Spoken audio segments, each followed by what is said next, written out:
Recorded Books and RB Digital present Artemis the Brave, Goddess Girls Book 4 by Joan Holub and Suzanne Williams, narrated by Michi Burrell. Chapter 1. The Hunting Game. On silver-winged magic sandals, Artemis zoomed through the forest of the beasts, her feet gliding just inches above the mossy forest floor. Come out, wherever you are," she sing-songed under her breath. Dodging tree trunks and ducking under low-hanging vines, she listened carefully for any unusual sounds. Her keen, dark eyes searched the dense woods. Her favorite bow, its limbs made of curved, polished olive wood, was at the ready. A tooled leather quiver of arrows was slung across her back.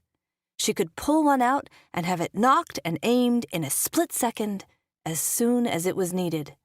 Behind her, Artemis heard Athena, whizzing along in winged sandals as well. And following her were Aphrodite and Persephone. All four goddess girls wore ankle-length flowing gowns called chitons, and their skirts whipped in the breeze as they zipped through the forest of olive, fig, and pomegranate trees, their feet never quite touching the ground. They had come here this afternoon for one purpose: to duel with some of the slimiest, smelliest beasts ever to roam the earth. Armed with magic-tipped arrows, the goddess girls had already defeated a she-dragon called Echidna and bested a goat-headed chimera. Now they had only 10 minutes left to find the third beast they were tracking. Winning this one final battle of good versus evil was critical. Something very important hung in the balance. Their grades. The first Friday of every month, all the goddess girls and god boys in their beastology class left Mount Olympus Academy and came down to Earth.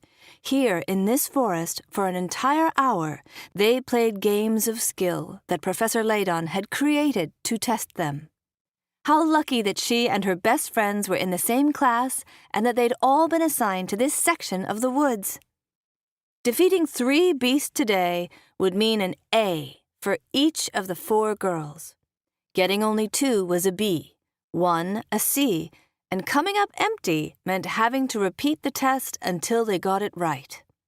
Artemis had never gotten less than an A in the beastology games, and she didn't want this to be an exception. Today was her birthday, after all. Another A would be the perfect gift to herself. As she entered a clearing, Artemis heard a snuffling sound. The gray-green leaves of a nearby grove of olive trees rustled, disturbing finches and warblers, which flew away in a great flutter of wings. She slowed, motioning silently to her friends to alert them that something was up. "It's lurking! Over there!" Artemis called softly as the others drew up beside her. Just then, the wind changed direction, and she got a whiff of the creature. Ugh! It smelled like swamp gas, wet dog, and cow patties all rolled into one. Persephone groaned and fanned her hand in front of her naturally pale face, causing the bangs of her curly red hair to flutter. "Doesn't exactly smell like flowers, does it?" A skilled gardener, she could make anything bloom at the touch of a finger. Athena wrinkled her nose. "Maybe like skunk weed."